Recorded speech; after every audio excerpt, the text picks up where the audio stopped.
तेरे चरणों में लेकर हम स्तुति आए हैं हम तेरे चरणों में लेकर हम स्तुति आए हैं हम तेरे चरणों में लेकर हम स्तुति हालेलुया हालेलुया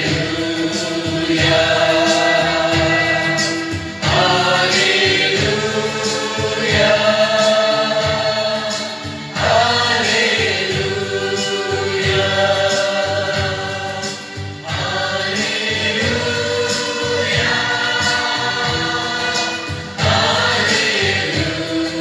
आप सबों को जय मसीह की सलाम, shalom, praise the Lord. Navjeevan Evangelical Church Bilaspur की ओर से मैं आप सबों का आज की इस ऑनलाइन आराधना में स्वागत करता हूं। हम सब एक मन और एक चित्त होकर के परमेश्वर के नाम को महिमा दें, उसकी आराधना और स्तुति करें, अपने मनों को तैयार करें। आइए हम आज की आराधना प्रारंभ करते हैं। प्रभु तू है महान, सबसे महान, एक ही परमेश्वर, न कोई तेरे समान। प्रभु तू है महान, सबसे महान, एक ही परमेश्वर, न कोई तेरे समान।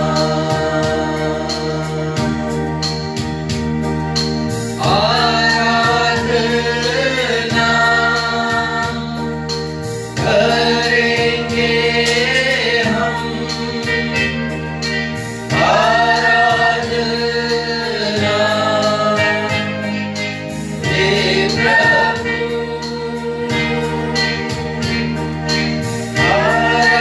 आराधना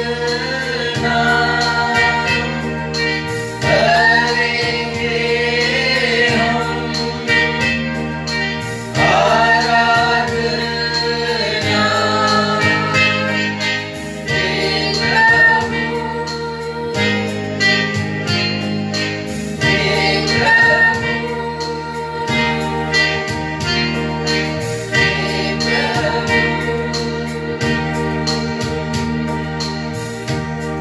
क्योंकि हमारा ऐसा महायाजक नहीं जो हमारी निर्बलताओं में हमारे साथ दुखी न हो सके, वरन वह सब बातों में हमारे समान परखा तो गया, तो भी निष्पाप निकला। इसलिए आओ हम अनुग्रह के सिंहासन के निकट याव बांध कर चले कि हम पर दया हो और वह अनुग्रह पाए जो आवश्यकता के समय हमारी सहायता करे।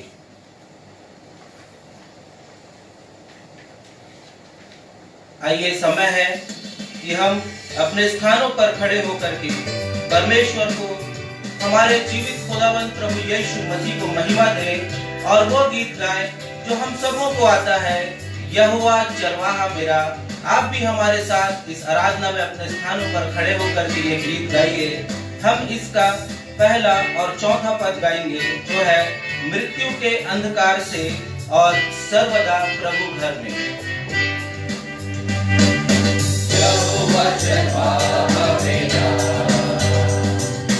कोई गति मुझे नहीं है, हरी चराइयों में मुझे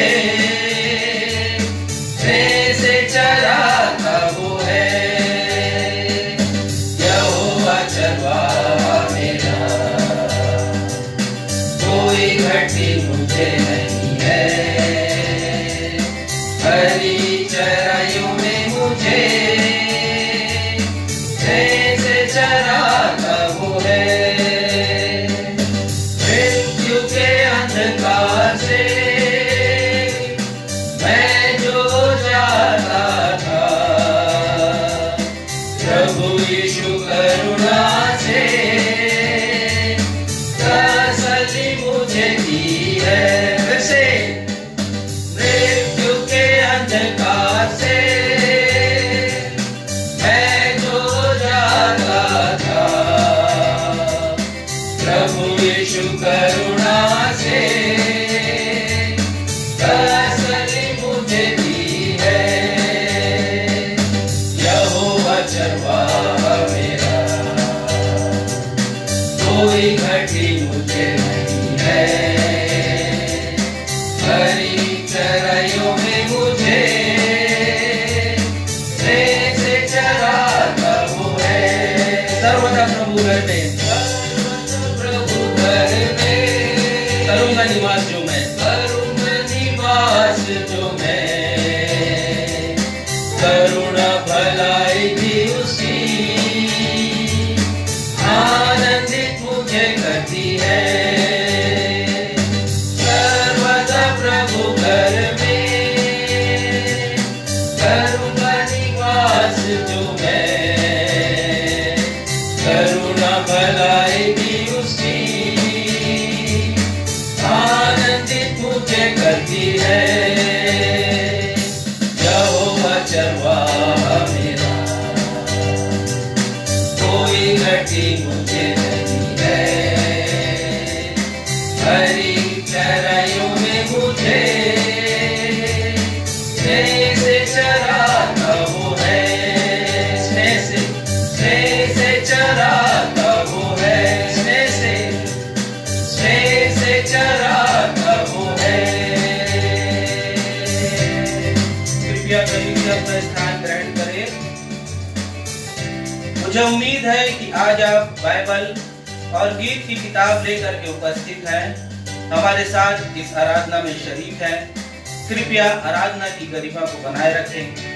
साथ ही जैसे आप लोगों को पहले सूचना दी गई है फेसबुक और व्हाट्सएप ग्रुप के माध्यम से कि आज की रविवारी आराधना में प्रभु भोज की सेवकाई भी की जाएगी, तो हम उम्मीद करते हैं कि आपने हमारे पासवान महोदय के द्वारा दिए गए निर्देशों का पालन करते हुए दाखरस और रोटी बना ली होगी और प्रभु की मेज को अपने घर में सजा लिया होगा। आपसे निवेदन है कि जब प्रभु भोज का समय आए तो पासवान साहब के निर्देशों का पालन करते हुए पवित्र ब्यारी में शरीक हों। समय है कि हम अपने अपने पवित्र शास्त्रों में से उत्तरवादी पाठ के लिए निकाल लेंगे भजन संहिता 106 उसके 7वें पद से 15वें पद तक। भजन संहिता 106 पद 7 से पद 15 तक, जिसे पढ़ने में हमारी अगुवाई श्रीमती आकांक्षा मसीह करेंगी।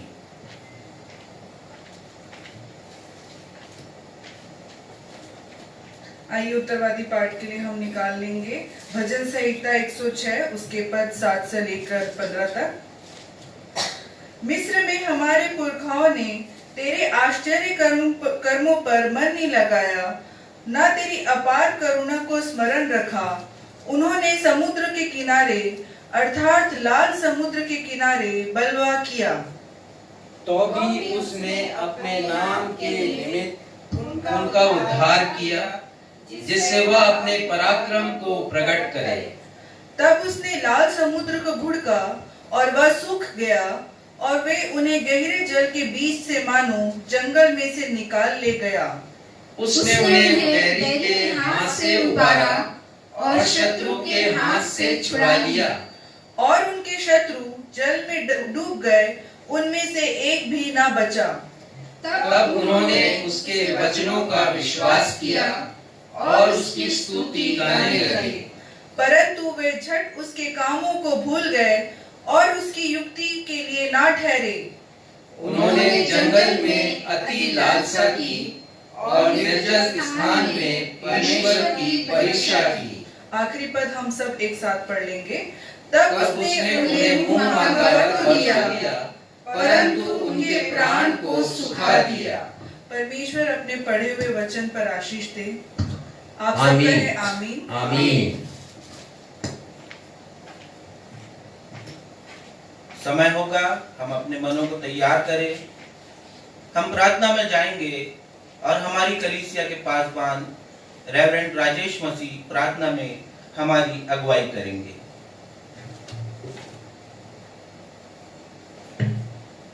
आइए हम सब प्रार्थना में जाएं। हे हमारे अनुग्रहकारी पिता परमेश्वर, दया के सागर हमारे प्रभु,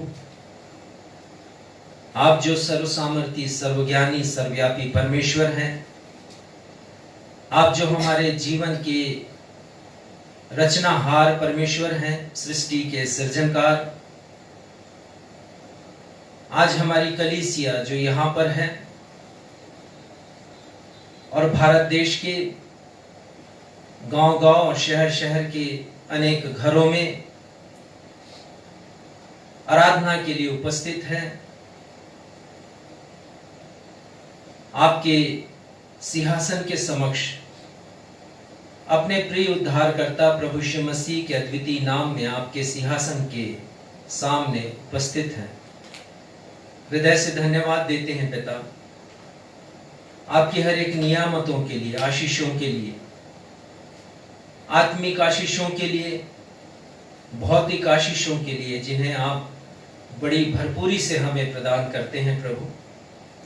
और सबसे बढ़कर के हम धन्यवाद देते हैं अपने प्यारे उद्धारकर्ता प्रभु यीशु मसीह के लिए, जिन्हें आपने हमारे खातिर इस दुनिया में भेजा, जिन्होंने न सिर्फ उत्तम शिक्षाएं प्रदान की, हमारे जीवन के दृष्टिकोण को, विचारों को परिवर्तित किया, परंतु क्रूस पर प्राण दे करके हमारे लिए एक उपाय किया कि हमें पापों की क्षमा मिल सके और हम आप तक, जो कि पवित्र परमेश्वर हैं, उनके क्रूस पर मृत्यु के द्वारा और उस पर बहाए हुए लहू पर विश्वास करके आप तक पहुंच सके प्रभु।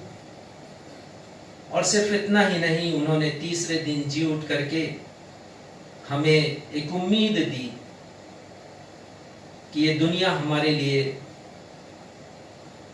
अंतिम नहीं है, यहाँ का जीवन हमारे लिए अंतिम नहीं है, परंतु हमारे लिए उन्होंने पुनरुत्थान रखा है और वो अपनी शक्ति से हमें जिलाएंगे। हमारा अदम्य विश्वास है उनके ऊपर। हम धन्यवाद देते हैं प्रभु, और वही यीशु फिर से दोबारा हमें लेने के लिए आने वाले हैं। हम उनकी महिमा करते हैं। पिता, हम आज अपने विनतियों को आपके सिंहासन के समक्ष रखते हैं प्रभु। प्रार्थना करते हैं इस विश्व की जो ज्वलंत समस्या है, जो कोरोना वायरस के कारण उत्पन्न हुई है, कोविड-19 बीमारी के कारण लोग परेशान हैं पिता। जो संक्रमित हैं वे तो हैं ही, वे लोग जो कि मृत हो गए, उनके परिवार वाले भी परेशान हैं, और जो नहीं हैं संक्रमित और जिनके परिवार का कोई जन मृत नहीं हुआ, वे लोग भी परेशान हैं, क्योंकि लॉकडाउन की स्थिति है। हम अपने ही घरों में नजरबंद हैं एक प्रकार से, और हम देखते हैं पिता कि विश्व की अर्थव्यवस्था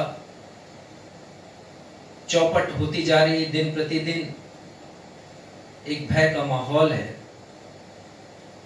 हम प्रार्थना करते हैं पिता, ऐसे समय में हम डरे नहीं, भयभीत ना हो, प्रभु यीशु मसीह पर विश्वास करें, उस प्रभु यीशु मसीह पर जो पुनरुत्थान के दिन शिष्यों के पास आए, उनके मध्य में खड़े हुए और उन्होंने कहा तुम्हें शांति मिले। और आज के दिन भी पुनरुत्थान के पश्चात वे शिष्यों के पास आए जो कि डरे और सहमे हुए हैं, बंद दरवाजे के भीतर हैं, उनके लिए लॉकडाउन की स्थिति है, और यीशु कहते हैं कि तुम्हें शांति मिले। वो शांति पिता जो प्रभु यीशु मसीह हमें देते हैं, हम जानते हैं संसार हमें नहीं देता। उन्होंने कहा, संसार में तुम्हें क्लेश होता है, परंतु ढाढ़स बांधो, मैंने संसार को जीत लिया। और वो कहते हैं कि तुम्हारा हर प्रकार का शोक, उनमें इतनी सामर्थ्य है कि वो आनंद में बदल सकते हैं। हम उस यीशु की महिमा करते हैं प्रभु। प्रार्थना करते हैं पिता कि पूरा विश्व इस समय, जबकि कोरोना वायरस के कारण दुखी है, भयभीत है, डरा और सहमा हुआ है, हमारी प्रार्थना है पिता, आप अपनी इच्छा प्रकट करें। प्रार्थना है पिता कि कोई वैक्सीन बन सके जिससे मनुष्यों का जीवन बचाया जा सके।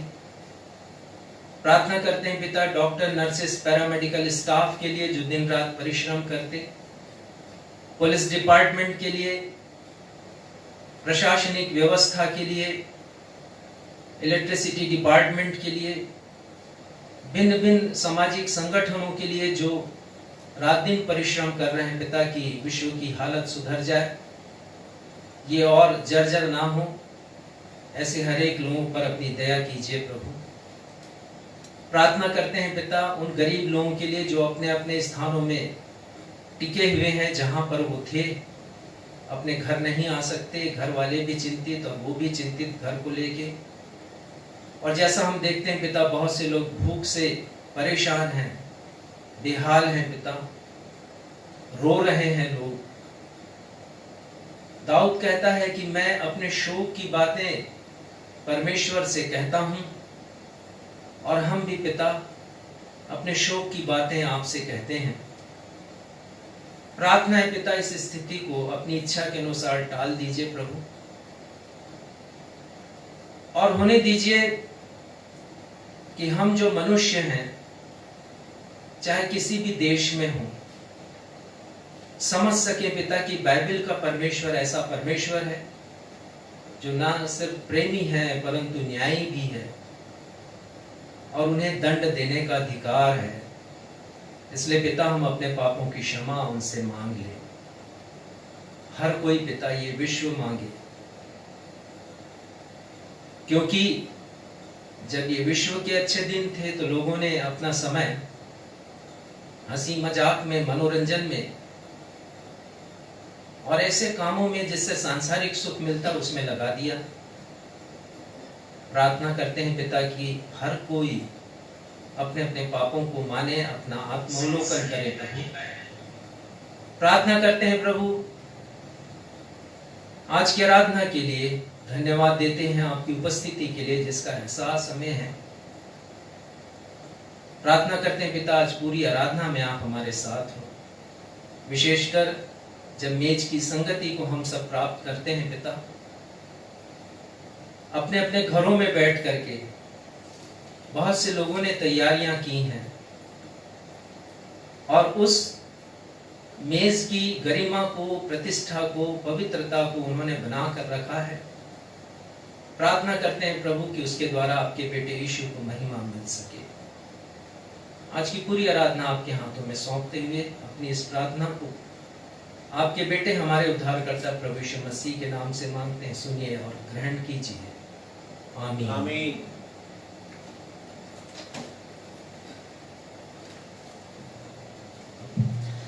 अभी तक प्राप्त आप सभी के सहयोग, प्रार्थनाओं, प्रोत्साहन से भरे शब्दों और भेंटों के लिए हमारी कलीसिया नवजीवन इवेंजेलिकल चर्च आपका हृदय से धन्यवाद करती है। हम परमेश्वर पिता का भी धन्यवाद करते हैं अपनी हृदय की गहराइयों से, जो हमारी इस नवजीवन इवेंजेलिकल चर्च की ऑनलाइन आराधना के माध्यम से परमेश्वर का वचन गांव-गांव, शहर-शहर, देश-विदेश इस सैकड़ों हजारों लोगों तक पहुंच रहा है। हमारे पास सोशल मीडिया के माध्यम से एक पिक्चर मैसेज आया और उसमें एक तरफ परमेश्वर पिता है और एक तरफ शैतान है, और शैतान परमेश्वर पिता से कह रहा है कि देखा परमेश्वर, एक छोटे से वायरस के द्वारा कैसे मैंने तुम्हारे गिरजाघरों को, कैसे मैंने तुम्हारे चर्चेस को, कलीसियाओं को, उनके दरवाजों को बंद करा दिया, लोग तुम्हारी महिमा नहीं कर पा रहे। परमेश्वर ने उत्तर दिया कि मेरे लोग जहां हैं वही कलीसिया है, वहीं से वो मेरी महिमा कर रहे हैं। आज हर एक घर में, हर एक लोगों के मध्य मेरी कलीसिया स्थापित हो गई है। और यही हमारे प्रभु यीशु मसीह ने भी कहा कि तुम परमेश्वर का मंदिर हो। तो आइए हम अपने मंदिरों में अपने परमेश्वर को स्थान दें, उसके नाम की महिमा, स्तुति और आराधना करें और ऊंचे स्वरों से हम परमेश्वर के नाम के भजन के गीत गाएं। मेरे साथ आप इस बात का भरोसा रखिए कि आप परमेश्वर की महिमा कर रहे हैं तो प्रभु यीशु मसीह आपके साथ उस संगति में उपस्थित है। यदि आप विश्वास करते हैं तो मेरे साथ कहिए जय मसीह की, जय मसीह की, जय मसीह की, जय मसीह। समय होगा कि हम बाइबल से पाठों का पठन करें जो आज के संदेश से संबंधित है। पहला पाठ जो पाया जाता है न्यायियों 6वां अध्याय उसके पद 36 से पद 40 तक। न्यायियों 6वां अध्याय पद 36 से पद 40 तक, और इसे पढ़ने में हमारी अगुवाई करेंगी श्रीमती बीना मसीह।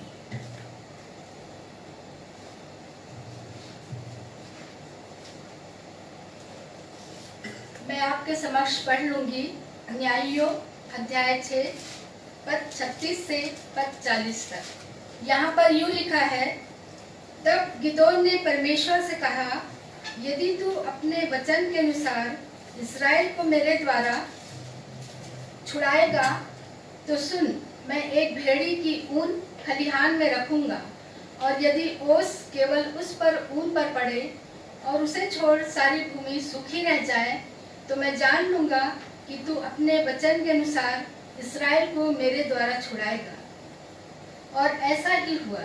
इसलिए जब उसने सवेरे उठकर उस ऊन को दबाकर उसमें से ओस निचोड़ी तब एक कटोरा भर गया। फिर गिदोन ने परमेश्वर से कहा, यदि मैं एक बार फिर कहूँ तो तेरा क्रोध मुझ पर न भड़के। मैं इस ऊन से एक बार और भी तेरी परीक्षा करूँ, अर्थात केवल ऊन ही सूखी रहे और सारी भूमि पर ओस पड़े। उस रात को परमेश्वर ने ऐसा ही किया, अर्थात केवल ऊन ही सूखी रह गई और सारी भूमि पर ओस पड़ी। यह परमेश्वर का सत्य और जीवित वचन है। परमेश्वर इसके सुने और पढ़े जाने पर अपनी आशीष हम सबों को प्रदान करे। आमीन।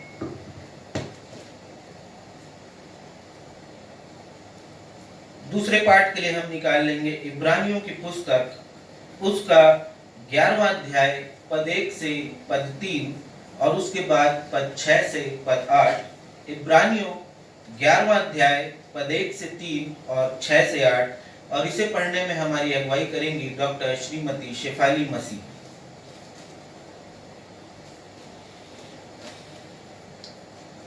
दूसरा पाठ पाया जाता है इब्रानियों 11 1 से 3 और 6 से 8।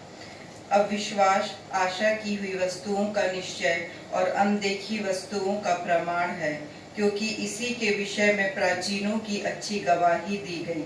विश्वास ही से हम जान जाते हैं कि सारी सृष्टि की रचना परमेश्वर के वचन के द्वारा हुई है, पर यह नहीं कि जो कुछ देखने में आता है वह वही देखी हुई वस्तुओं से बना है। 6 से 8 पर, और विश्वास बिना उसे प्रसन्न करना अनहोना है, क्योंकि परमेश्वर के पास आने वाले को विश्वास करना चाहिए कि वह है और अपने खोजने वालों को प्रतिफल देता है। विश्वास ही से नूह ने उन बातों के विषय में जो उस समय दिखाई ना पड़ती थी चेतावनी पाकर भक्ति के साथ अपने घराने के बचाव के लिए जहाज बनाया, और उसके द्वारा उसने संसार को दोषी ठहराया और उस धर्म का वारिस हुआ जो विश्वास से होता है। विश्वास ही से अब्राहम जब बुलाया गया तो आज्ञा मानकर ऐसी जगह निकल गया जिसे मिरास में लेने वाला था, और यह न जानता था कि मैं किधर जाता हूँ, तो भी निकल गया। परमेश्वर हमारे इस वचन के पढ़े और सुने जाने पे आशीष दे। हम सब कहें आमीन। आमीन।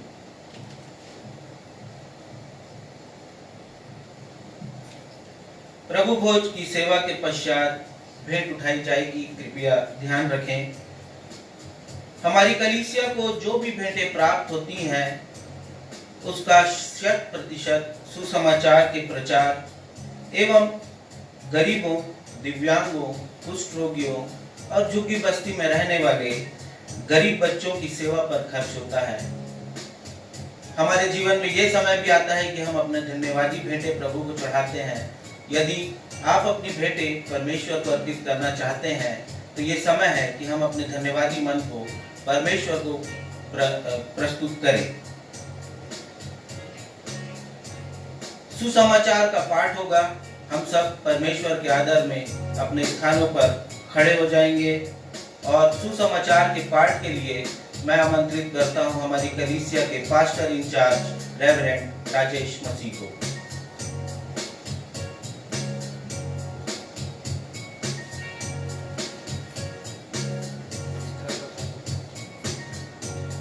आज का सुसमाचार का पाठ यूहन्ना रचित सुसमाचार, उसका 20वां अध्याय, उसके पद 24 से लेकर के 29वें पद तक।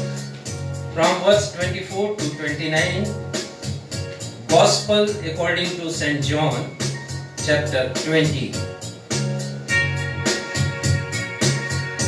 वचननु वचनतु मंगल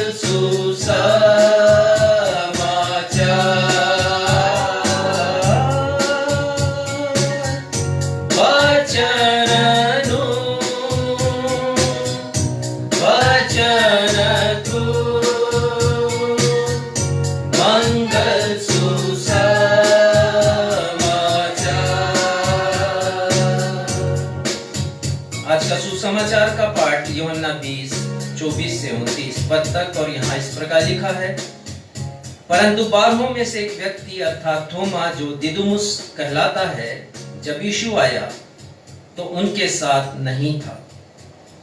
जब और चेले उससे कहने लगे कि हमने प्रभु को देखा है, तब उसने उनसे कहा, जब तक मैं यीशु के हाथों में कीलों के छेद देख न लूं और कीलों के छेदों में अपनी उंगली न डाल लूं और उसके पंजर में अपना हाथ न डाल लूं, तब तक मैं प्रतीति नहीं करूंगा। 8 दिन के बाद यीशु के चेले फिर घर के भीतर थे और थोमा उनके साथ था और द्वार बंद थे। तब यीशु ने आकर और बीच में खड़ा होकर कहा, तुम्हें शांति मिले। तब उसने थोमा से कहा, अपनी उंगली यहां लाकर मेरे हाथों को देख और अपना हाथ लाकर मेरे पंजर में डाल और अविश्वासी नहीं परंतु विश्वासी हो। यह सुन थोमा ने उत्तर दिया, हे मेरे प्रभु, हे मेरे परमेश्वर। यीशु ने उससे कहा, तूने तो मुझे देखकर विश्वास किया है। धन्य है वे जिन्होंने बिना देखे विश्वास किया। ये प्रभु यीशु ख्रिस्ट का सुसमाचार है। हे प्रभु यीशु ख्रिस्ट, आपके नाम को महिमा मिले, हम सब कहें आमीन।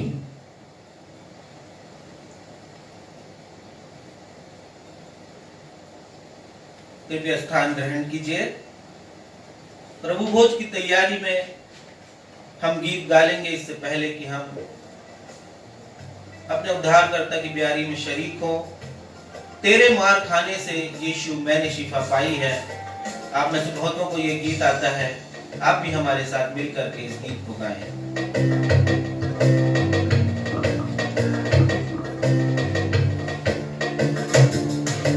तेरे मार खाने से यीशु मैंने शिफा पाई है।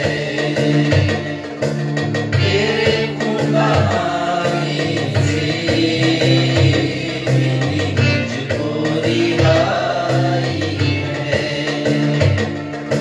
तेरे मार खाने से यीशु मैंने शिफा तेरे खून बहाने से मिली मुझको रिहाई है।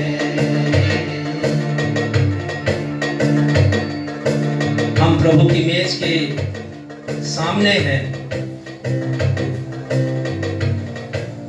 मैं यहां कलीसिया में यदि हूं तो आप अपने घरों पर हैं, और मुझे यकीन है कि प्रभु की मेज की गरिमा जो हम कलीसिया में बनाकर रखते हैं उसे हमने अपने घरों पर भी बनाकर रखा है। एक घटना का जिक्र करूंगा आपसे। यह घटना साम्यवादी रूस की घटना है। एक कलीसिया के पास्टर से कहा गया, जब साम्यवाद आ गया रूस में और साम्यवादियों का राज होने लगा, तो उस पास्टर से कहा गया कि अब आप प्रभु यीशु का प्रचार नहीं करेंगे, आप साम्यवाद का, कम्युनिज्म का प्रचार करेंगे। उसने कहा यह मुझसे नहीं होगा। उन्होंने उसे बंदी बना लिया और लेबर कैंप में भेज दिया साइबेरिया। साइबेरिया जो पूरे विश्व में अपने ठंड के लिए कुख्यात है, वहां पर एक बंदी गृह बनाया गया ऐसे हर एक मसीहियों के लिए जिन्होंने साम्यवाद का विरोध किया। वहां और भी मसीही लोग थे। चोरी छुपे ये लोग आपस में संगति करते। एक बार ऐसा हुआ कि एक पास्टर के परिवार वालों ने उसे डबल रोटी और अंगूर का पैकेट भेजा। जो साम्यवादी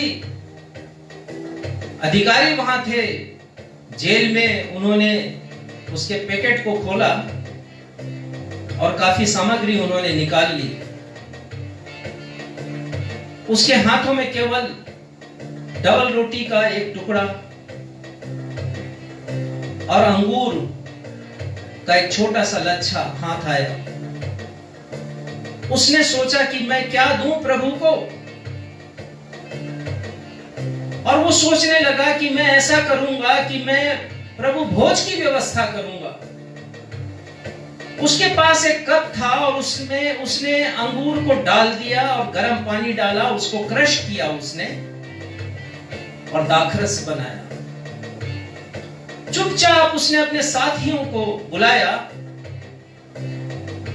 और फिर उसने प्रार्थना की और प्रभु भोज का आयोजन उस लेबर कैंप में जहां पर उन्हें यातनाएं दी जाती थी, उन्होंने आपस में प्रभु भोज की सेवकाई की।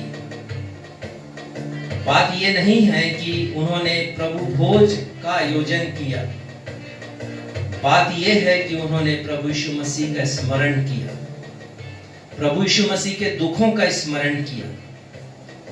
और जब प्रभु यीशु मसीह के क्रूस पर दुखों का उन्होंने स्मरण किया तो उन्हें अपना दुख हल्का जान पड़ा।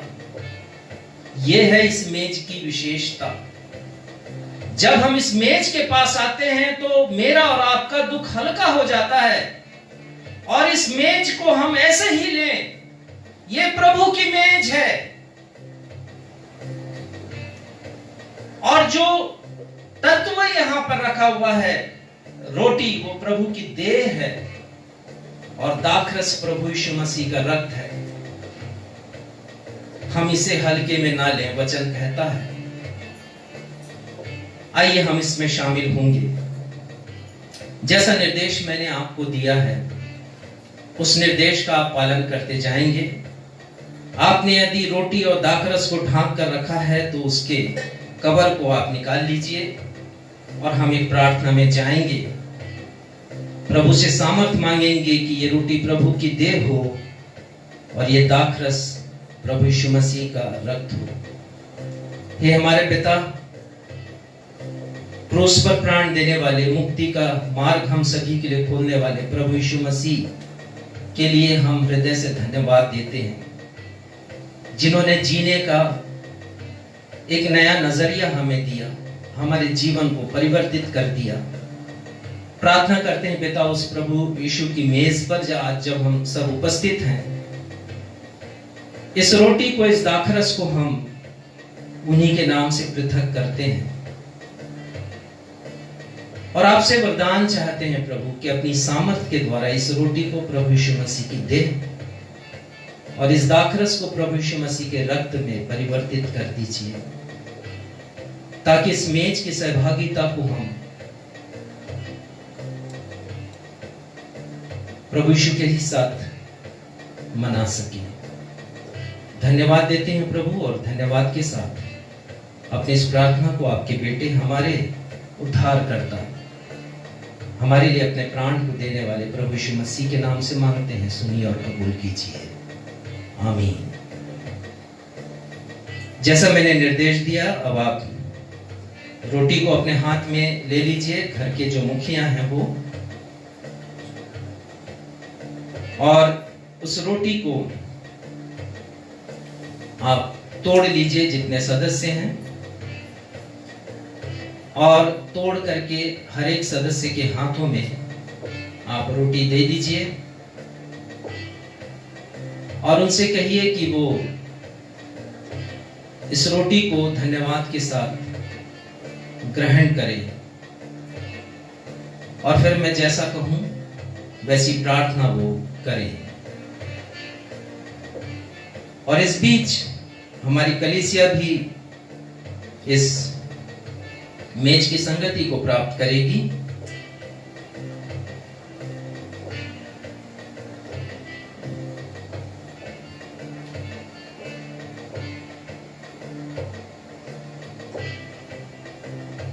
आप जितने लोग हैं, जब मैं कहूं तब आप रोटी को ग्रहण करना।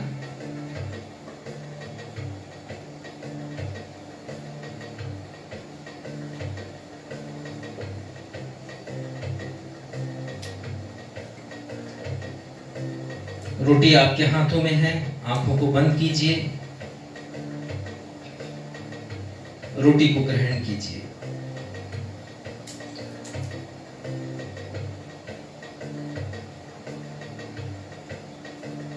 मेरे साथ प्रार्थना कीजिए।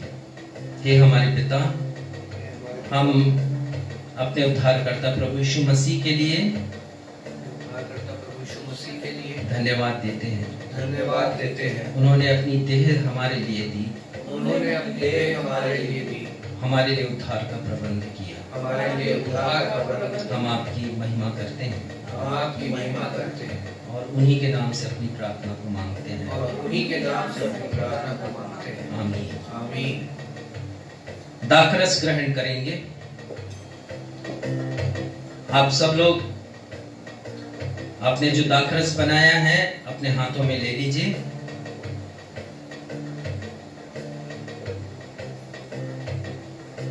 यदि एक ही प्याले से आप दाखरस लेना चाहते हैं तो सबसे पहले घर के मुखिया हैं वो इसे ग्रहण करें और उसके बाद सबको दें, और जब मैं कहूं तो आप दाखरस ग्रहण करें। आप दाखरस ग्रहण कर सकते हैं।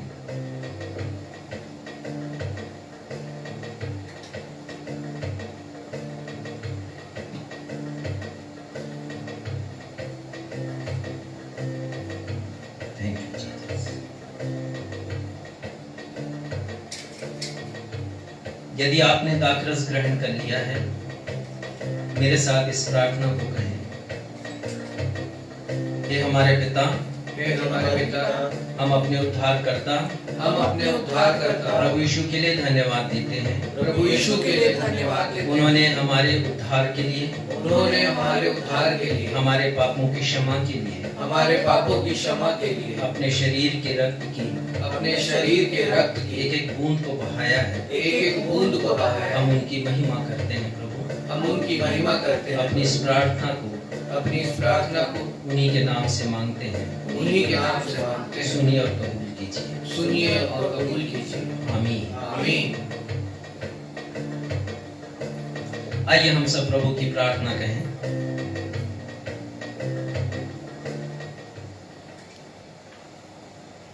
आपसे मैंने एक बात कही है, इसके पहले कि हम प्रभु की प्रार्थना कहें, कि यदि कोई अंश बचता है आपके पास, प्रभु भोज के सेवा के पश्चात या ग्रहण करने के पश्चात, तो आप उसे ऐसे ही ना फेंक दें, परंतु उसे पूरा का पूरा कंज्यूम करें, क्योंकि ये पवित्र हो चुका है। परमेश्वर पिता ने अपनी सामर्थ के द्वारा प्रभु यीशु मसीह की देह में रोटी को बदला और दाखरस को उनके रक्त में। तो कृपया इस बात का ध्यान रखें।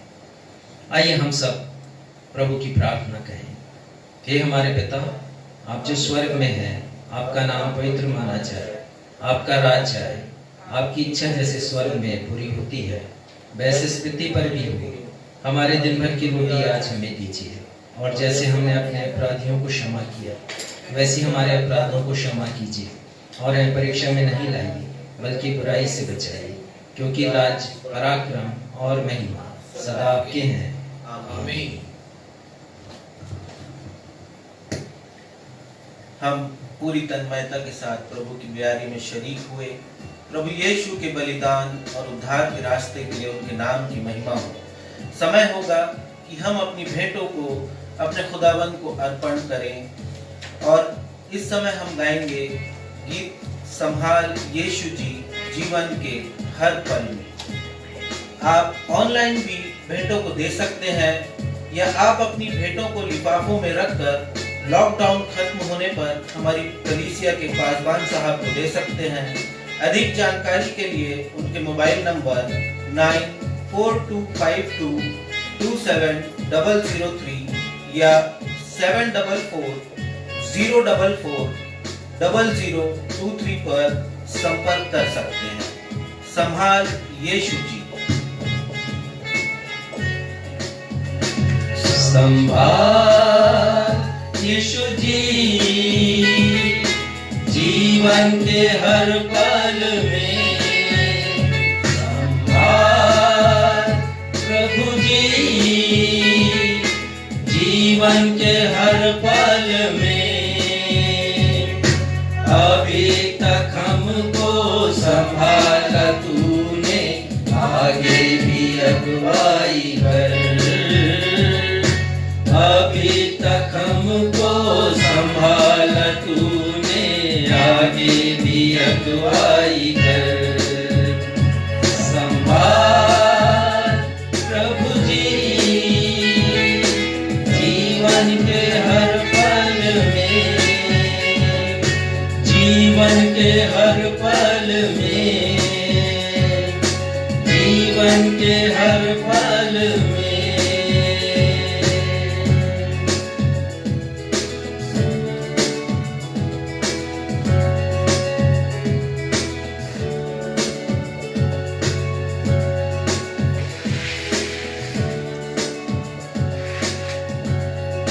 आइए इन भेंटों के लिए हम परमेश्वर को धन्यवाद दें। हमारे पिता, हमारे हृदय आपके प्रति कृतज्ञता से और आभार से भरे हुए हैं प्रभु,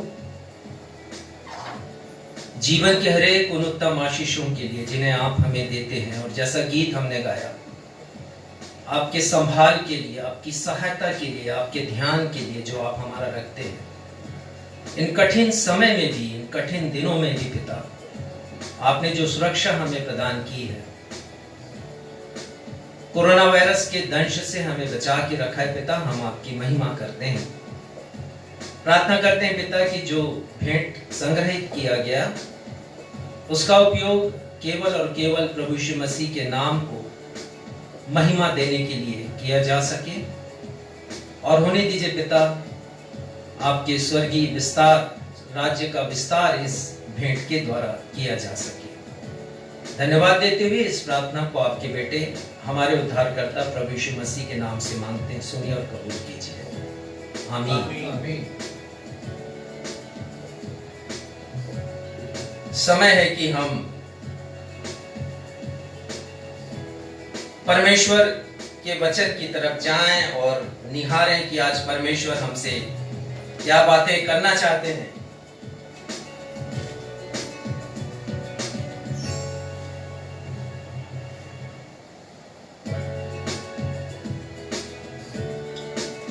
यूहन्ना रचित सुसमाचार का 20वां अध्याय और उसका 29वां पद मैं चाहूंगा कि यदि आपको ये मिलता है तो पढ़ने में मेरी सहायता करें। यूहन्ना 20 और उसका 29वां पद। और आप जो अपने घरों पर बैठे हैं, आपसे पुनः मेरा अनुरोध है कि अपनी अपनी बाइबल खोल करके आप बैठें। नोट्स बनाने की जरूरत नहीं है, क्योंकि आप कभी भी YouTube पर हमारे कार्यक्रमों को, मैसेजेस को, आराधना को देख सकते हैं। तो केवल ध्यान दीजिए परमेश्वर के वचन की तरफ और उस प्रकाशन की तरफ जिसे परमेश्वर ने मुझे दिया है। पढ़िए। यीशु ने उससे कहा, तूने मुझे देखा है, क्या इसलिए विश्वास किया है? धन्य है वे जिन्होंने बिना देखे विश्वास किया। यीशु ने थोमा से कहा, तूने मुझे देखा है इसलिए विश्वास किया है, पर धन्य है वे जिन्होंने बिना देखे विश्वास किया। यीशु के पुनरुत्थान पर हमारा विश्वास ऐसा होना चाहिए कि वे हम में से हरेक से कहें, तुम धन्य हो, ब्लेस्ड आर यू, तुम धन्य हो। और प्रभु यीशु मसीह के मुंह से धन्य कहलाना, आशीषित कहलाना एक बहुत बड़ा पुरस्कार है। कल्पना कीजिए कि आप स्वर्ग में हैं, वहां पर स्वर्गदूतों की भीड़ है, बचाए हुए लोगों की भीड़ है, वहां सिंहासन पर परमेश्वर है और प्रभु यीशु मसीह है, उनका पवित्र आत्मा है। और उस भरी सभा में प्रभु यीशु मसीह आपकी पीठ थपथपा कर कहें, तुम धन्य हो क्योंकि तुमने बिना देखे विश्वास किया। आज जिस घटना के ऊपर हम विचार करेंगे वो आज के ही दिन 2000 वर्ष पूर्व यरूशलेम में घटित हुई। 20 अध्याय के 26 पद में पढ़ा गया भी, 8 दिन के बाद पिछले रविवार को हमने प्रभु यीशु के पुनरुत्थान दिवस को, जिसे ईस्टर कहते हैं, मनाया। उसका संदर्भ 19वें पद में है। यहां लिखा है, उसी दिन जो सप्ताह का पहला दिन था, संध्या के समय, जब वहां के द्वार जहां चेले थे यहूदियों के डर के मारे बंद थे, तब यीशु आया और बीच में खड़ा होकर उनसे कहा, तुम्हें शांति मिले। यह पुनरुत्थान दिवस की बात है। और ठीक उसके यानी शब्द के 8वें दिन अर्थात आज के दिन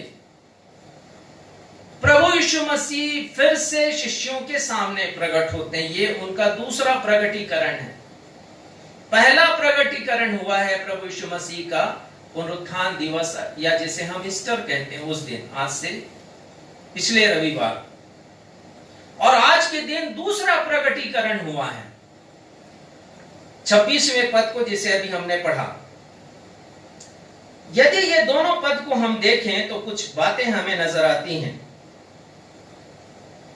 19वें पद में लिखा है कि यीशु जब शिष्यों के पास आए तो लिखा संध्या के समय। अब स्मरण कीजिए, पिछले रविवार को जब मैंने आपको बतलाया था पुनरुत्थान के अनुभव के बारे में, और तो मैंने ये बताया कि यीशु मसीह क्लियोपास और लूका के साथ भी थे।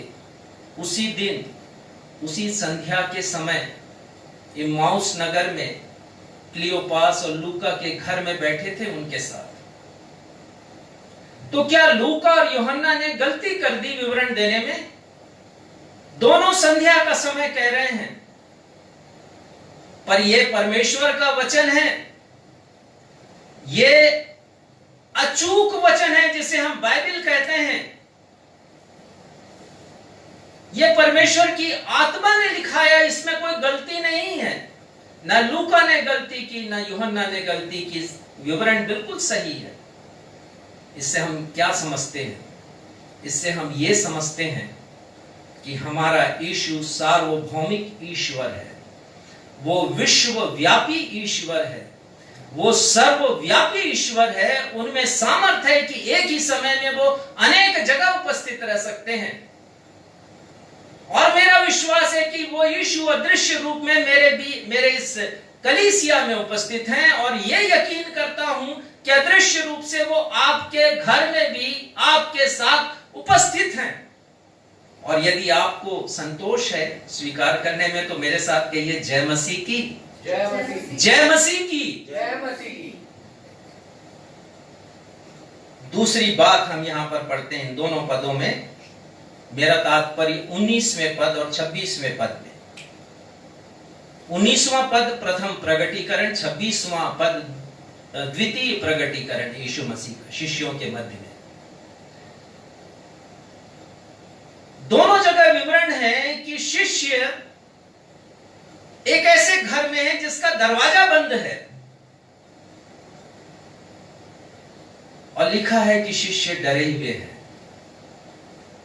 ये क्यों डरे हुए थे?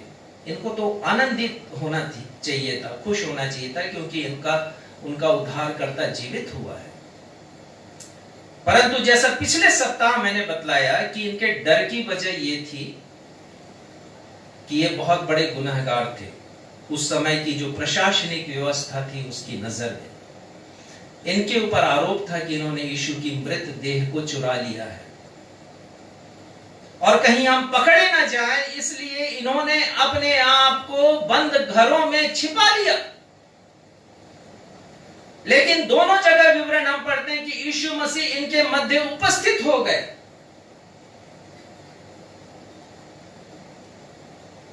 और मैं इसका अर्थ यह निकालता हूं आज के संदर्भ में कि दुनिया का कोई भी लॉकडाउन यीशु मसीह को हमारे पास आने से रोक नहीं सकता।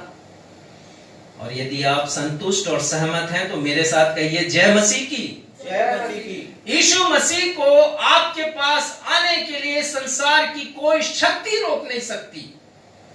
यदि साइबेरिया के उस जेल में, बंदी गृह में, जहां यातना शिविर रखा था उन लोगों ने मसीहियों को यातनाएं देने के लिए, वहां पर वो यीशु को रोक नहीं सके। मजाल है किसी की कि कोई यीशु को रोक सके। 26 में एक और बात लिखा हुआ है। लिखा हुआ है कि थोमा उनके साथ था, शिष्यों के साथ। तो क्यों लिखा है? क्योंकि 19 में नहीं लिखा है कि थोमा उनके साथ था। प्रश्न उठता है कि प्रभु यीशु मसीह के प्रथम प्रगटीकरण के समय थोमा क्यों नहीं था? इसका जवाब पद 25 में मिलता है। पढ़िएगा पद 25 में। जब अन्य चेले उससे कहने लगे, हमने प्रभु को देखा है, तब उसने उससे कहा, जब तक मैं उसके हाथों में कीलों के छेद ना देख लूं और कीलों के छेदों में अपनी उंगली ना डाल लूं और उसके पंजर में अपना हाथ ना डाल लूं, तब तक मैं विश्वास नहीं करूंगा। ये थोमा प्रमाण चाहता था। प्रमाण इसलिए चाहता था कि कैसे कोई सदेह एक बंद कमरे में, जहां पर आने का कोई जरिया ना हो, कैसे प्रवेश कर सकता है? क्या ये वास्तव में यीशु है या उसका भूत है? उसके मन में ये तर्क था। और वो कहता है कि नहीं नहीं नहीं, तुम यकीन करो तो करो, लेकिन मैं यकीन नहीं करूंगा जब तक उसके हाथों के कीलों के छेद ना देख लूं, उन छेदों में अपनी उंगली ना डाल लूं और पंजर में अपना हाथ ना डाल लूं, मैं यकीन करने वाला नहीं। पुख्ता सबूत, ठोस प्रमाण वो चाहता था। कैसे जानते हैं हम इस बात को? ऐसे जानते हैं, पद 20 में लिखा है, और यह कहकर प्रभु यीशु ने अपना हाथ और अपना पंजर उनको दिखाया। शिष्यों को प्रथम प्रकटीकरण में तो ये थोमा उनसे पूछा, उसने पूछा होगा, मेरा अनुमान है कि तुमने छू के देखा कि नहीं देखा? सिर्फ दिखाया ना, उसने दिखाया, तुमने यकीन कर लिया। अरे मुझे तो प्रमाण चाहिए, मैं तो स्पर्श करना चाहता हूं उस यीशु का, संतुष्ट होना चाहता हूं कि कहीं वो भूत तो नहीं, वो यीशु पुनरुत्थान के बाद सदैव है कि नहीं है। और इसके बाद आज के ही दिन 2000 वर्ष पूर्व चेले फिर एक मकान के भीतर हैं, डरे और सहमे हुए। उनका दरवाजा भीतर से बंद है।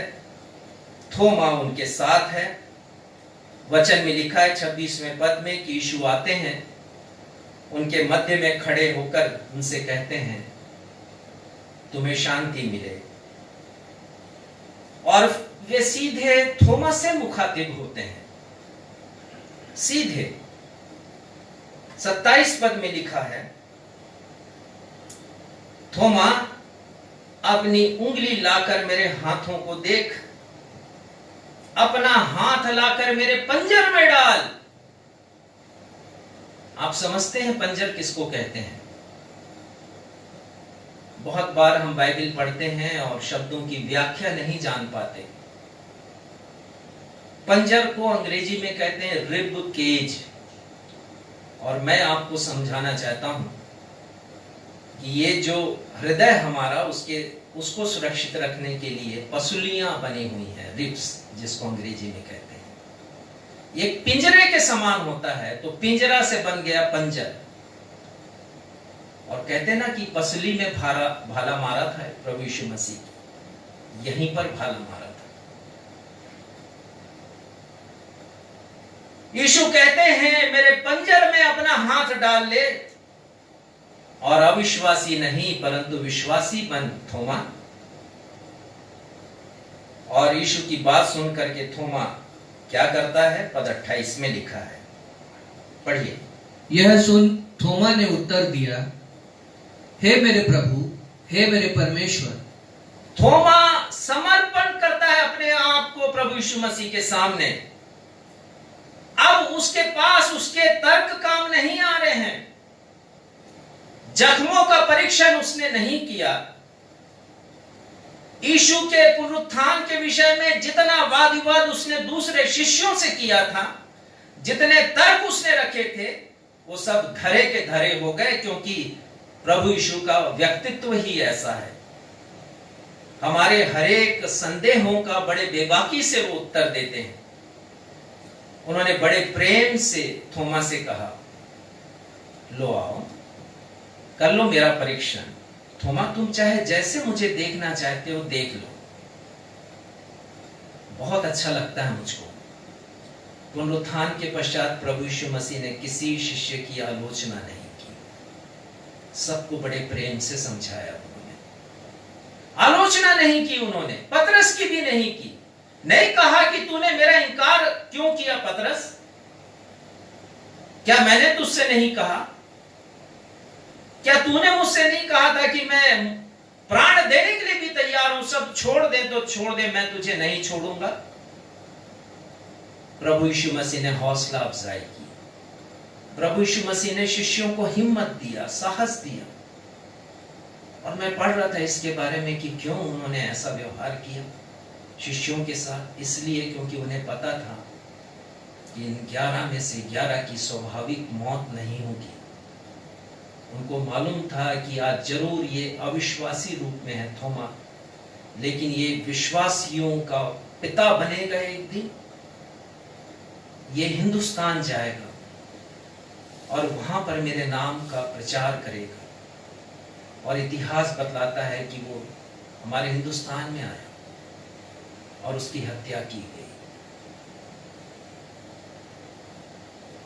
थोमा का असली नाम मैंने पढ़ा कि यहूदा था, यद्यपि इसका कोई विवरण नहीं है, परंतु जो टीकाकार हैं बाइबल के वो कहते हैं यहूदा था। तो यहूदा नहीं पुकारा गया क्योंकि ऑलरेडी एक शिष्य प्रभु यीशु मसीह का यहूदा इस्करियोती था।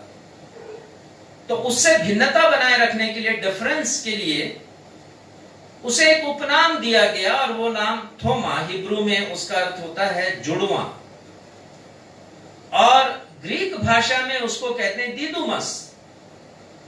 दिदुमुस और थोमा एक ही अर्थ है उसका, और अर्थ है जुड़वा। अंग्रेजी में थोमा को थॉमस कहते हैं। थोमा का कोई विवरण हमको मत्ती, मरकुस और लूक में नहीं मिलता। ये तीनों साइनॉप्टिक गॉस्पेल कहते हैं थियोलॉजी की भाषा में। इनके विवरण एक दूसरे से मेल खाते हैं। इन्होंने कोई विवरण नहीं दिया थोमा का, लेकिन यूहन्ना अपनी किताब में अनेक जगह पर उसका विवरण देता है। और उसका पहला विवरण मिलता है यूहन्ना का 11वां अध्याय। मैं चाहूंगा उसे आप खोलें, लेकिन यूहन्ना 20 पर आप बने रहेंगे। यूहन्ना का 11वां अध्याय। और हम इस अध्याय में पढ़ते हैं कि यीशु के प्रिय मित्र लाजर की तबीयत खराब है। यीशु के पास संदेश भेज रही है मार्था और मरियम कि जल्दी आ जाओ, प्रभु मरने पर है। लेकिन प्रभु रुक जाते हैं, और ऐसा होता है कि इतना रुकते हैं कि लाजर की मृत्यु हो जाती है। और जब मृत्यु का समाचार प्रभु को मिलता है तो प्रभु बोलते आओ हम चलते हैं। और प्रभु यीशु मसीह कहते हैं कि यदि उसकी मृत्यु हुई है तो परमेश्वर की महिमा के लिए। और यीशु कहते हैं कि इसलिए कि तुम विश्वास करो। किस बात पे विश्वास करो? विश्वास करो जो आगे होने वाला है, कि तुम अपनी आंखों से देख सकोगे। यीशु का यह तात्पर्य था ये बोलने के पीछे कि लाजर जिंदा होने वाला है। विश्वास करो तुम पुनरुत्थान के ऊपर। उन्होंने कहा था मार्था से, पुनरुत्थान और जीवन मैं हूं। पद 25 पढ़िएगा, यूहन्ना 11 का पद 25। यीशु ने उससे कहा, पुनरुत्थान और जीवन मैं ही हूँ। जो कोई मुझ पर विश्वास करता है वह यदि मर भी जाए तो भी जिएगा।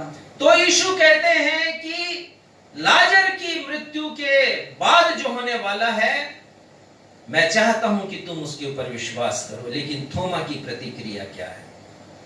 पद 16 पढ़िएगा। थोमा क्या कहता है जब यीशु कहते हैं कि आओ हम चलें लाजर के पास? तो क्या कहता है थोमा? तब थोमा ने, जो दिदमुस कहलाता है, अपने साथी चेलों से कहा, आओ हम भी उसके साथ मरने को चलें। ये थोमा यहां मरने की बात करता है। प्रभु यीशु मसीह पुनरुत्थान की बात करते हैं। प्रभु यीशु मसीह मृत्यु के पश्चात जीवन की बात करते हैं। प्रभु यीशु मसीह नहीं मरने की बात करते हैं। वो तो कहा उन्होंने कि लाजर सो रहा है, मेरा मित्र लाजर सो रहा है, मैं उसे जगाने जाता हूं। लेकिन ये थोमा कहता है कि आओ हम भी उसके साथ मरने को चले। और हम आगे पढ़ते हैं कि प्रभु यीशु मसीह ने पुनरुत्थान की सामर्थ्य से लाजर को एक नया जीवन दिया। मृतक लाजर को उन्होंने जीवित किया। दूसरा विवरण मिलता है यूहन्ना उसके 14वें अध्याय में। और हम पढ़ते हैं यहां पर पहले 3 पदों में प्रभु यीशु मसीह की उस बहुत बड़ी प्रतिज्ञा के बारे में। फसह के पर्व को मनाने के पश्चात, अर्थात अंतिम ब्यारी के पश्चात, प्रभु यीशु मसीह शिष्यों को शिक्षा देते हैं। इसका विवरण 14वें अध्याय में हमें मिलता है। और वो कहते हैं तुम्हारा हृदय व्याकुल ना हो। वो कहते हैं मेरे पिता के घर में बहुत से रहने के स्थान है, मैं तुम्हारे लिए जगह तैयार करने के लिए जाता हूं, और मैं फिर आऊंगा तुमको लेने के लिए, ताकि जहां मैं रहूं वहां तुम भी रहो। हम सब अच्छी तरह इस अंश को अच्छी तरह जानते हैं। यूहन्ना 14वां अध्याय पद 1 से लेकर 3। चौथे पद में प्रभु कहते हैं शिष्यों से, जहां मैं जाता हूं तुम वहां का मार्ग जानते हो। तो थोमा कहता है पद 5 में, हे प्रभु हम नहीं जानते कि तू कहां जाता है, तो मार्ग कैसे जाने? यीशु मसीह ने अपने शिष्यों को समझाने के लिए जिस सरल भाषा का प्रयोग किया उसे बच्चा बच्चा समझ सकता है। लेकिन ये थोमा समझने के बाद भी नहीं समझ रहा है उस वाक्य का अर्थ क्या है, यीशु मसीह कहना क्या चाह रहे हैं। 3.5 वर्ष रह करके भी थोमा ने प्रभु से कुछ नहीं सीखा। प्रभु यीशु मसीह ने 3 बार अपने शिष्यों से अपने मृत्यु का जिक्र किया, वर्णन किया, कहा कि क्रूस पर मुझे चढ़ाएंगे लेकिन मैं तीसरे दिन जी उठूंगा। लेकिन ये जो थोमा है प्रभु यीशु मसीह का शिष्य, अपने स्वभाव में निराशावादी है, संदेहवादी है और दो चित्ता है, डबल माइंडेड है। प्रभु यीशु मसीह की बातों पर यकीन उसने नहीं किया, और इसीलिए बोलचाल की भाषा में थोमा को अविश्वासी या शक्की थोमा कहा जाता है। उसने बार बार प्रभु यीशु मसीह के पुनरुत्थान को अस्वीकार किया, और पुनरुत्थान को स्वीकार करने के लिए वो शर्त रखता है कि मैं ऐसा करूंगा और उसके बाद यकीन करूंगा।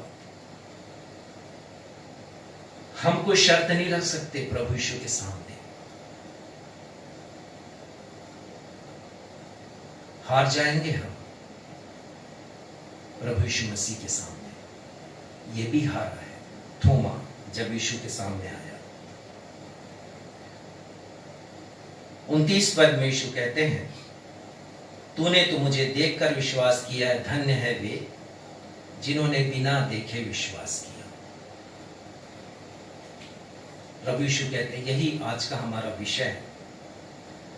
और इस पद को यदि आप ध्यान से देखें तो विश्वास करने वालों के दो समूह नजर आते हैं। पहला समूह वो है जो विश्वास करने वालों का है। इसका मतलब आश्चर्य कर्मों को देखने के बाद विश्वास करने वालों का समूह। दूसरा समूह वो है जो बिना आश्चर्य कर्म को देखे विश्वास किए और वो आश्चर्य कर्म बाद में घटित हो गया। ये दो समूह हैं, लेकिन बाइबल एक तीसरे समूह की भी बात करती है, और वो समूह है देख करके भी विश्वास नहीं करने वालों का समूह। मैं समझता हूं आप लोग इसे समझ रहे होंगे। आश्चर्य कर्म को देखने के बाद विश्वास करने वालों का समूह, आश्चर्य कर्मों को देखने के बाद भी विश्वास नहीं करने वालों का समूह, और तीसरा समूह उन लोगों का समूह जो बिना देखे विश्वास करते हैं, जिनके बारे में यीशु ने कहा कि धन्य है। चलिए तीनों समूहों को वचन के आईने में देखते हैं। पहले समूह में मैंने उन लोगों को रखा है जिन्होंने परमेश्वर की सामर्थ को देखकर भी परमेश्वर पर विश्वास नहीं किया।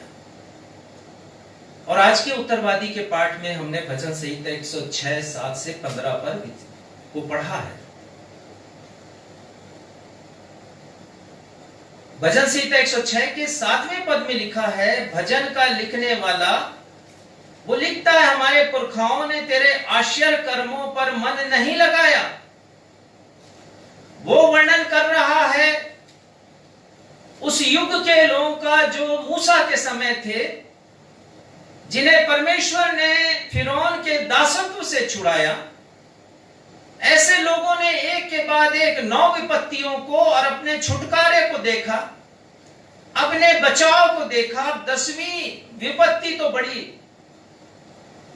कहना चाहिए बहुत विशाल विपत्ति थी, मृत्यु की विपत्ति थी, और मृत्यु से छुटकारा मिला। परमेश्वर की सामर्थ को उन्होंने देखा। लेकिन ये भजन का लिखने वाला कहता है कि उन्होंने परमेश्वर के आश्चर्य कर्मों पर मन नहीं लगाया। जब ये सब फिरौन के दासत्व से छूटकर लाल सागर के पास पहुंचे, और फिर इन्होंने देखा कि पीछे मिस्रियों की सेना है और राजा फिरौन आ रहा है, तो लिखा है कि ये घबरा गए और मूसा से कहने लगे कि क्या मिस्र में कब्रें नहीं थी जो तू हमें यहां मारने ले आया। भूल गए उन 10 विपत्तियों के बारे में जिससे परमेश्वर ने उन्हें छुटकारा दिया, बचाया, संभाल के रखा। भूल गए उसे। और उसके बाद परमेश्वर ने लाल सागर से उनको पार कराया, और बाद में हम देखते हैं कि इसे भी उन लोगों ने विस्मृत कर दिया। पद 12 में लिखा है कि उन लोगों ने परमेश्वर के वचनों पर विश्वास किया, उसकी स्तुति गाने लगे। बड़ा अच्छा लगता है ये पढ़ करके। विश्वास किया और स्तुति गाने लगे परमेश्वर की। परंतु 13वें पद में लिखा है वे झट उसके कामों को भूल गए और उसकी युक्ति के लिए, उसकी योजना के लिए उन्होंने प्रतीक्षा नहीं की। हमारी जिंदगी में ऐसा होता है, एक के बाद एक परमेश्वर आश्चर्य कर्म करते हैं और हम उसको भूलते हैं, परमेश्वर को उचित महिमा प्रदान नहीं करते हैं, परमेश्वर की सामर्थ्य पर यकीन नहीं करते हैं। अभी बहुत बड़ी विपत्ति पूरे विश्व पर आई है। अभी लोग परमेश्वर से सुरक्षा की मांग कर रहे हैं। परमेश्वर अपना आश्चर्य कर्म करेंगे। यदि परमेश्वर हमें बचाते हैं, हम कभी ना भूलें। लिखा है, झट उसके कामों को भूल गए वे लोग। परमेश्वर के आश्चर्य कर्म को हम स्मरण रखें, धन्यवाद दें उसके लिए। गिनती के 14वें अध्याय में एक और विवरण मैं आपको देना चाहूंगा। यहां स्वयं परमेश्वर कहते हैं 14वें अध्याय के 11वें पद में कि ये लोग ऐसे लोग हैं, मेरे आश्चर्य कर्मों को देखकर भी मुझ पर विश्वास नहीं करते। संक्षिप्त विवरण दूंगा। गिनतियों का 14वां अध्याय बड़ा प्यारा खूबसूरत अध्याय, इसे अवश्य पढ़िएगा। प्रथम 3 पदों में लिखा है कि इस्राएली रात भर रोते रहे, क्योंकि इन इस्राएलियों को सूचना दी गई कि जिस प्रतिज्ञात देश में परमेश्वर उन्हें लेकर के जा रहा मूसा के नेतृत्व में, वहां के लोग बड़े शूरवीर हैं, वो बड़े हट्टे कट्टे हैं और हम उनके सामने बौने हैं। हमारे पास युद्ध कौशल नहीं है और वो युद्ध में प्रवीण हैं। उनके शहर बड़े बड़े किलों की प्राचीर से सुरक्षित है। कैसे हम फतह हासिल करेंगे? 40 साल तो हमने इस बियाबान जंगल में व्यतीत कर दिया। हमें तो वो युद्ध कौशल आता ही नहीं है, युद्ध कैसे लड़ा जाता हमें पता नहीं। और ये रोने लगे और कहते हैं कि मिस्र में मर जाते तो कितना अच्छा होता। और आगे ये भी लिखा है कि उन लोग डिसाइड कर रहे हैं कि चलो और समय लगेगा, कोई बात नहीं, हम मिस्र वापस जाएंगे। और परमेश्वर नाराज होते हैं। 11वें पद में परमेश्वर मूसा से कहते हैं, वे लोग कब तक मेरा तिरस्कार करते रहेंगे और मेरे सब आश्चर्य कर्मों को देखकर भी मुझ पर विश्वास नहीं करेंगे। ऐसे लोगों का समूह है। आश्चर्य कर्मों को देख करके भी विश्वास नहीं करना, ये दुनिया ऐसी ही चलती है। बहुत से लोगों के सामने आश्चर्य कर्म घटित होता है। जरूर ऐसा नहीं होता कि लाल सागर जैसा 2 भागों में बंट गया, लेकिन हम दिन प्रतिदिन के जीवन में देखते हैं, परमेश्वर के काम को देखते हैं, उनके हाथ को देखते हैं। हम यकीन करना है, प्रभु यीशु मसीह ने ऐसे लोगों के बारे में कहा है मरकुस 4:12 में, इसलिए कि वे देखते हुए देखें और उन्हें समझ में ना आए, और सुनते हुए सुने और ना समझें। ऐसा ना हो कि वे मन फिरा लें और क्षमा किए जाएं। सब कुछ देखते हैं लोग, लेकिन मन नहीं फिराते, परमेश्वर की क्षमा के लिए प्रार्थना नहीं करते। क्यों? क्योंकि समझते नहीं है। परमेश्वर दिख ही नहीं रहा है ऐसे लोगों को।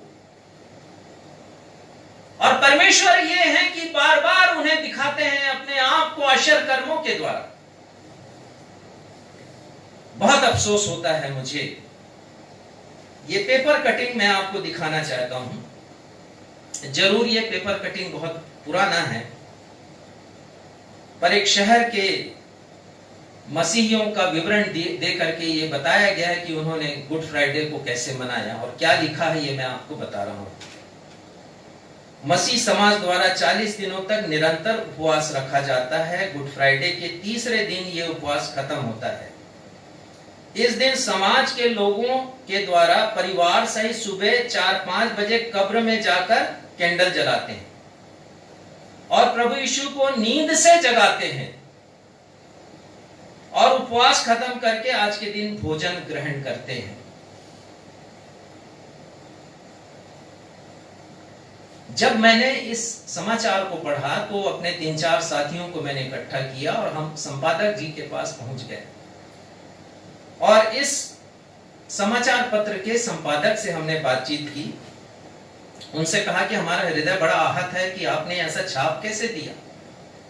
तो वो कहने लगे कि भैया ये हमने नहीं छापा है, हम तो जानते भी नहीं आपके पर्वों के बारे में ज्यादा, ना हमारा पत्रकार जानता है। पत्रकार को जिस मसीही सज्जन ने ये जानकारी दी उसने वैसा ही छाप दिया। देखते हुए भी नहीं देखते, समझते हुए भी नहीं समझते, सुनते हुए भी नहीं सुनते। कब तक हम जाते रहेंगे ईस्टर के समय कैंडल जलाने के लिए? प्रभु यीशु मसीह चाहते थे कि थोमा अपने विचारधारा से ऊपर उठ करके आए, मृतकों के बारे में ना सोचे, जीवित होने के बारे में सोचे, पुनरुत्थान के बारे में सोचे। जब इस्राएलियों ने ऐसा व्यवहार किया तो लिखा है गिनती 14-23 पद में, परमेश्वर मूसा से कहते हैं ऐसे लोग प्रतिज्ञात देश में प्रवेश करने नहीं पाएंगे। और मैं आज आपसे कहता हूं कि यदि हमने परमेश्वर की सामर्थ को आंखों से देखते हुए भी नकार दिया तो हम कभी स्वर्ग नहीं जाने पाएंगे। जो हमारा प्रतिज्ञात देश है कभी प्रवेश नहीं कर पाएंगे। दूसरा समूह, यह समूह लोगों का है जिन्होंने परमेश्वर के सामर्थ को पहले देखा और फिर विश्वास किया। गिदोन के बारे में आज पढ़ा गया न्यायियों की किताब से और उसका विवरण हम सब जानते हैं। परमेश्वर कह रहे हैं कि तुझे मिद्यानियों से लड़ना है, लेकिन स्वभाव में गिदोन डरपोक है, कमजोर दिल का व्यक्ति है। और फिर वो कहता है परमेश्वर ठीक है, आपकी यदि इच्छा है तो आप एक काम कर दें, रात्रि के समय मैं एक भेड़ी के ऊन को बाहर रखूंगा मैदान में, और ऐसा हो कि ओस केवल उस ऊन पर पड़े, वो गीली हो लेकिन बाकी की जमीन सूखी की सूखी। सुबह उठ करके देखता है तो ठीक ऐसे ही हो गया। ये परमेश्वर अद्भुत परमेश्वर है बाइबल का। सृष्टि उसके हाथ में है और सृष्टि उसके नाम से कांपती है। और फिर वो एक हिमाकत करता है परमेश्वर के सामने, आप नाराज मत होना प्रभु, इस बार मैं चाहता हूं कि ऐसा हो कि वो ऊन सूखा रह जाए, बाकी जमीन गीली हो, और ठीक ऐसा ही हो गया। तब वो गिदोन समझता है कि हां ये परमेश्वर का आश्चर्य कर्म, और वो विश्वास करता है और मिद्यानियों के ऊपर विजय प्राप्त करता है। दूसरा उदाहरण स्वयं थोमा का है, हमने देख लिया। यद्यपि आश्चर्य कर्म को उसने देखा है, पहले विश्वास नहीं किया लेकिन बाद में विश्वास किया। यदि हम पहले समूह में नहीं रहना चाहते, कम से कम दूसरे समूह में आ जाएं, आश्चर्य कर्मों को देखकर उसके बाद विश्वास करने वाले हम बन जाएं। ये भी आशीषित समूह है, पर उतना धन्य नहीं जितना तीसरा समूह है। और अंतिम समूह, तीसरा समूह उन लोगों का है जिन्होंने परमेश्वर की सामर्थ्य पर यकीन किया बिना देखे। आश्चर्य कर्म बाद में हुआ, विश्वास किया इन लोगों ने। और इब्रानी हमारे सामने, इब्रानी की किताब 11वां अध्याय पढ़ा गया, बहुत प्यारा अध्याय, और वो कहता है विश्वास आशा की हुई वस्तुओं का निश्चय और अनदेखी वस्तुओं का प्रमाण है। इन लोगों ने देखा नहीं, अनदेखी चीजें थी। नूह के बारे में लिखा है कि नूह ने विश्वास किया उन बातों पर जो उस समय दिखाई नहीं देती थी। ना वर्षा दिखाई देती थी, ना बादल दिखाई देते थे, ना बादल की गड़गड़ाहट, ना बिजली की चमक, लेकिन यकीन किया परमेश्वर के ऊपर। उसने जहाज बनाया कि मैं बचूंगा, बहुत मुश्किल होता है ऐसे लोगों के लिए। नहीं दिख रहा कोई सिम्टम, लक्षण नहीं दिख रहा है, लेकिन यकीन करना, प्रभु ने कहा ऐसा होगा तो होगा। दुनिया चाहे यहां से वहां चली जाए, हमारा यकीन इस स्तर पर होना है। और यदि इस स्तर पर हमारा यकीन, विश्वास है, तो प्रभु हमारी पीठ थपथपा कर कहेंगे तुम धन्य हो, तुम धन्य हो। और यही विश्वास प्रभु ने मुझे दिया, जागृत किया मेरे हृदय में और आपके हृदय में। सृष्टि की रचना के बारे में पढ़ते हैं, यद्यपि मैं और आप नहीं हैं सृष्टि की रचना जब हुई, पर हम यकीन करते हैं उस बात पर जो लिखा गया रचना के बारे में उत्पत्ति पहले अध्याय में, कि परमेश्वर ने अपनी वाणी से, शब्दों से जैसा कहा वैसा बना दिया। हम यकीन करते हैं कि रचनाकार केवल परमेश्वर है। साइंस की विचारधारा नहीं, कोई इवोल्यूशन थ्योरी नहीं, लेकिन क्रिएशन थ्योरी परमेश्वर की, हम उस पर यकीन करते हैं। यद्यपि मैं नहीं हूं वहां, यद्यपि यीशु के समय मैं नहीं हूं, आप नहीं हैं, लेकिन हमें यकीन करना है कि प्रभु यीशु मसीह की मृत्यु क्रूस पर हुई। यकीन करना है कि तीसरे दिन वो जी उठे, उनका पुनरुत्थान हुआ। और यकीन करना है कि हम भी मरेंगे लेकिन हमारा पुनरुत्थान होगा। जय मसीह की, जय मसीह की। ये विश्वास हमारे हृदय में होना चाहिए, हमारे मनों में होना चाहिए ये विश्वास। एक लंबी फहरिस्त है वहां पर अब्राहम के बारे में लिखा है। नहीं जानता था कि कहां जा रहा हूं, लेकिन चला गया विश्वास के द्वारा। परमेश्वर की बुलाहट को समझा, परमेश्वर से अगुवाई प्राप्त किया। नहीं जानता था कहां जा रहा हूं, अनदेखे देश में चला गया। परमेश्वर ने बताया यही वो देश है जो प्रतिज्ञा का देश है, तेरे वंश के लोग एक दिन यहां पर आएंगे, राज करेंगे। उसके विश्वास की चरम सीमा को हम देखते हैं जब वो अपने पुत्र इसहाक को, जो कि किशोरावस्था में, मोरिया पर्वत पर लेके जाता है। परमेश्वर पर अगाध विश्वास है उसका, और यह विश्वास इतना है कि उसे भरोसा है कि जिस परमेश्वर ने वादा किया कि मैं तेरे वंश को समुद्र के किनकों के समान और आकाश के तारों की मानंद बढ़ाऊंगा, यदि मैं इसका बलिदान चढ़ाता हूं तो परमेश्वर ही है जो उपाय करेंगे। परमेश्वर उपाय करने वाला यहोवा ईरे है। परमेश्वर ने उपाय किया, उस जगह का नाम उसने लिखा, कहा यहोवा ईरे, प्रबंध करने वाला परमेश्वर। मूसा के बारे में पढ़ते हैं हम, ये ऐसे लोग हैं जिन्होंने आश्चर्यकर्म होने के पहले ही परमेश्वर पर विश्वास किया। मूसा के विषय में लिखा है इब्रानी 11 में कि मिस्र के सिंहासन को तुच्छ समझा उसने परमेश्वर के सामने, दुख उठाने को ज्यादा बहुमूल्य माना उसने, क्योंकि उसको परमेश्वर पर विश्वास था। एक और नाम है, बड़ा प्यारा नाम, पेशा जरूर अच्छा नहीं है, राहाब का नाम है। पेशा तो वेश्या थी, लेकिन विश्वास के द्वारा देखिए कैसी धन्य कहलाई वो। इतना धन्य कहलाई कि प्रभु यीशु मसीह के वंशावली में उसका नाम है।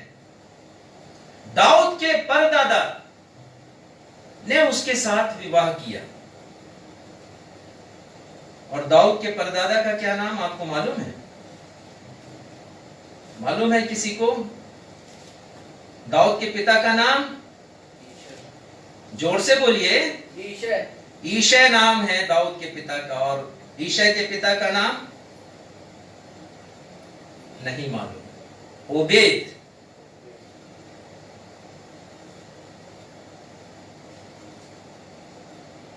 ओबेद की पत्नी का नाम नहीं, क्षमा करेंगे,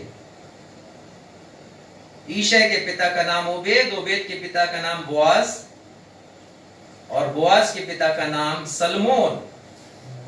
प्रभु यीशु मसीह की वंशावली में शामिल हुई। ये है धन्य कहलाना। यीशु कहते हैं कि जब तक तुम्हारा विश्वास किसी बच्चे के समान ना हो, बालक के समान, स्वर्ग के राज्य में प्रवेश नहीं करोगे। इन्होंने बालक का सा विश्वास रखा। बालक आश्चर्य कर्म की उम्मीद नहीं करता, वो विश्वास करता है। आश्चर्य कर्म तो बाद में होता है। पौलुस लिखते हैं, हम रूप को देख करके नहीं परंतु विश्वास से चलते हैं। संसार की व्यवस्था को हम नहीं देखते, संसार की शिक्षा को हम नहीं देखते, संसार के आकर्षण को हम नहीं देखते, संसार के दर्शन को हम नहीं देखते, उसका तात्पर्य है, लेकिन हम विश्वास को देखते हैं। हम विश्वास से चलते हैं। We walk by faith, not by sight. परमेश्वर के पीछे चलना है, सही चलना है। आज हम आकलन करें कि हम किस समूह में हैं, किस समूह में हम हैं।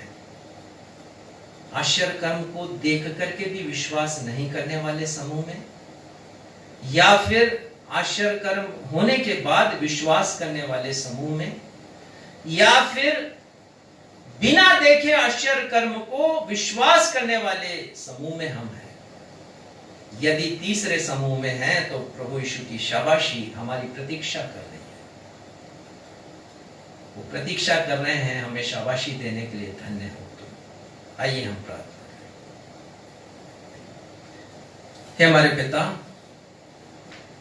आपके बेटे प्रभु यीशु मसीह के धन्य नाम में हम आपके सिंहासन के समक्ष हैं। इन वचनों के लिए धन्यवाद देते हैं प्रभु। प्रार्थना करते हैं पिता, ये वचन हमारे हृदय में घर कर जाएं। सिर्फ बोलने की भाषा में आत्मसात ना करें परंतु करके दिखाएं। हम धन्य कहलाए जाएं पिता उस दिन जिस दिन हम आपके पास पहुंचे और प्रभु यीशु मसीह हमारी पीठ को थपथपाएं। यही मसीही जीवन है, अन्यथा हम पहले समूह में हैं। प्रार्थना करते हैं प्रभु, आपका अनुग्रह हमारे साथ हो कि वचन को हम जी सकें। जैसा सुना है पिता वैसा हम चल सकें। देख लिया, बहुत से लोगों ने चलकर दिखलाया है। नूह ने, मूसा ने, अब्राहम ने, राहाब जैसी महिला ने भी चल करके दिखला दिया। वैसा विश्वास हम करें। आगे आप हमारी सहायता करें। धन्यवाद के साथ अपनी इस प्रार्थना को हम आपके बेटे प्रभु यीशु मसीह हमारे उद्धारकर्ता के नाम से मांगते हैं। सुनिए और कबूल कीजिए। आमीन। आइए हम सब अपने स्थानों पर खड़े हो जाएं और आशीष ग्रहण करें। अब हमारे अद्वैत पिता परमेश्वर का प्रेम, हमारे उद्धारकर्ता प्रभु यीशु मसीह का अनुग्रह, शांतिदायक पवित्र आत्मा की सहभागिता में से हर एक के साथ अब से लेकर के हमारे उद्धारकर्ता प्रभु यीशु मसीह के दूसरे आगमन तक हमेशा होती रहे। आमीन। आप सबों को जय मसीह। जय मसीह। जय मसीह।